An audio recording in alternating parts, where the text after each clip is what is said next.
All right, welcome back. I'm here to talk to you about lesson 7.2. The first thing that we're going to talk about is, and you can go ahead and follow along if you want, in your conjecture section of your notebook. Hopefully you did bring some of this stuff home. If not, again, it is posted on my web page, or at least Canvas page, I mean. You can go get that. I'm not going to talk directly about this conjecture right here. I'm going to change it a little bit. But the first thing I'm going to talk about here is the two chords, and I'm going to use Sketchpad to do so. You're more than welcome to use GeoGebra. The reason I'm not going to use GeoGebra is I don't like how it measures these arcs right here. It only allows you to measure the central angles. But if you do notice, and I might as well do this right now, as I do have a central angle one already done right here, okay, and if I was to make this right here, one of these makes it bigger, I thought. Oh, maybe not. You'll just have to see it from here. If I was to measure, and that's the nice thing about this, is I can measure this angle, okay, FLU, and this is just a coincidence that this spells flu. Sorry, okay, that is not funny. Okay, but if I measure this angle right here, and I measure that angle, you'll notice that angle right there comes out to be 112 degrees. If I measure the central angle's inscribed arc, so the arc that it intersects right here is a minor arc because this is less than 180 degrees. To do that, I have to say I want the minor arc FU, and I'm again, that's not funny if I had arc FU, okay, but I guess on a time like this, I guess FU is appropriate to talk about the flu. So if I click on the arc and FU and I measure it, okay, I will see that that arc right there is, okay, you can see the same no matter what angle it is, okay, you'll see that that central angle, okay, is the same as its arc, and that's always going to be true no matter what type of circle we have. So that is kind of what I'm going to talk about here for conjecture 61, that central angles, as you can see right here, central angles are going to have the same measure as their arcs. Okay, so going on to conjecture number 62, if I have two congruent chords, so I'm going to come up here and I'm going to make two congruent chords. To do that, I have this window right here already made. And you can see right here that if I measure these chords lengths, okay, you can see that both of them, okay, are the same length as one another. Okay, I didn't label them DE and whatever. I'd have to measure the lengths from B to C to do so. Okay, but you can see as I change them, okay, no matter what happens, okay, those chords are the same. Okay, and if I do have two congruent chords, if I want to measure their arc, so arc from B to C, if I measure that arc, and now I want not length but arc angle, you'll see that's 68.66, and if I measure this arc right here, okay, that arc is also going to be 68.66. Okay, so with these two congruent arcs, okay, you're going to see if I have congruent chords, no matter what the lengths those chords are, okay, you're going to see that those arcs also remain the same length with, okay, those congruent chords. So going back to our rule right here, if two congruents are in a circle are congruent, then their arcs are also congruent. That is conjecture 62.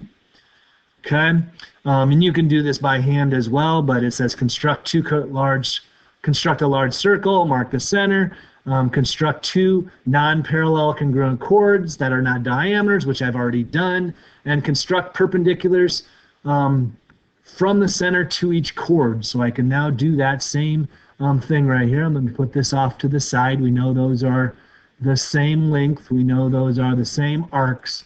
And if I was to construct a perpendicular from this point to this chord, and I constructed, okay, a perpendicular, okay, right there, okay, that'll have a point right there. And if I wanted to measure this length right here, I can measure, okay, that distance right there. I can see that's 4.76. And if I construct another perpendicular that goes from this point to that chord, okay, and I construct a perpendicular here and measure the distance from this chord to the center, okay, that distance right there, as you can see, okay, no matter how big the chords are, okay, you can see that the distance from this chord, okay, along any perpendicular, and you can see that I did construct a perpendicular by me measuring this angle to be perpendicular. Okay, so you saw me construct a perpendicular as I was doing it. Okay, but measuring this angle, okay, we can see that I did construct, okay, a perpendicular angle. Well, no matter what I do here, you can see this distances to the center are going to be the same. So I have just did conjecture 63. The perpendiculars from the center of the circle to the chords is the, actually, I think that's this one. Two congruent chords in a circle are equal distance from the center. I think that's 64. Okay, two congruent chords in a circle are equal distance from the center.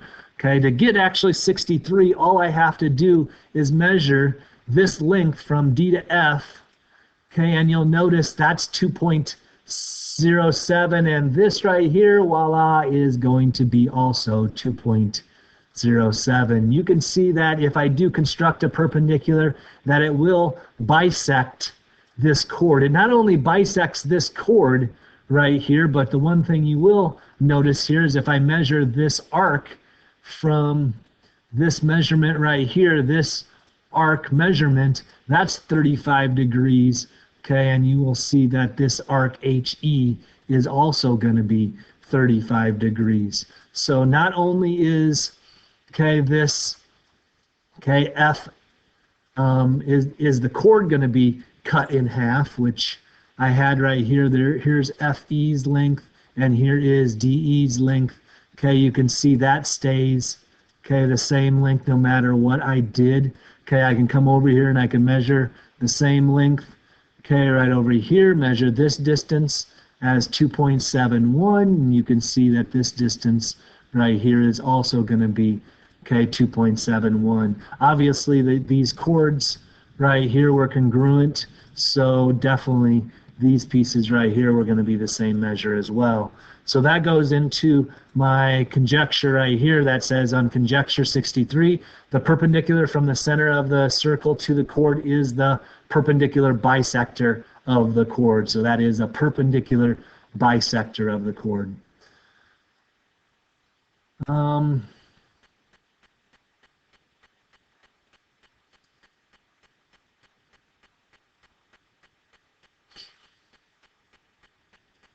All right, conjecture 63, the last one right here. If I was to construct a perpendicular bisector of any chord, so if I came up here and got myself a new sketch here, okay, and came up here and created a chord. Okay, and you could do this with your compass if you want. Remember, we could make a perpendicular bisector. We do the little football thing, and you're going to have to do this by hand and on some of the worksheets if you do it. So you would make your little swoop right here for half the football, and then come over here and make the other swoop for the other half of the football and draw a line through it. But if I was to make a perpendicular bisector, well, first I'm going to have to find the measure, the midpoint of it, and then to make a perpendicular bisector, I'm going to say make a perpendicular through that point to that line, construct a perpendicular line, and notice it goes through the center. No matter what size of a chord I can make a really big one that's like this right here, and if I construct a perpendicular bisector to any chord, okay, it's going to go through the center, okay, of the circle, no matter how big that circle is going to be. So in the future, if you want to find the center of a circle, so let's say I came over here and I hid this center. Okay, so we'll just hide that point right there, and I say, let's find the center of the circle. You can definitely come up here and you can use this conjecture, okay, to find the center of the circle. You come up here and you make any size chord, okay, construct the perpendicular bisector to that chord. So this is where you would, by hand, make the football, okay, and you construct, okay, a perpendicular line. Now that perpendicular line right now is going through the center, but you don't know exactly, okay, where that center is. So if you come over here and you want to make a chord here that's obviously not parallel, okay, well, I should say, maybe I shouldn't say obvious, but if I make a chord right here that's parallel, these two next things aren't going to intersect very well, because what I want to do here is I want to, okay, construct, okay, a perpendicular bisector, okay, to this line right here. And notice it's going to go right here at that intersection right there, okay, is going to be the center. So if I show all my hiddens right here, notice that right there is my center of my circle. Okay, I just showed my center. I guess it didn't pop up any different spots. Okay, but you can see that's going to be the center of my circle, okay, regardless of what's going on. And knowing that these are perpendicular, okay, I can probably measure, okay, right now that this distance right here was the same distance on both sides. Okay, you can see that that distance right there, okay, is 3.07. This distance right here, okay, that is 3.07. And obviously this measurement, okay, right here is 90 degrees. All right, so that should give you enough information to do the information that I need from lesson 7.2. I'm going to continue on some of the stuff you may need for the quizzes on video lesson 7.3. It's going to have some things here about tangents. So talking about tangent properties that you're going to have there, and you may want to listen to that one as well. It'll be a short little video as well about tangent properties. But right now, that's the end of my video lesson that I had for 7.3. Hope you enjoyed. You should be able to do, after 7.3's lesson, you should be able to do some of the quizzes that I have placed there on your assignment calendar.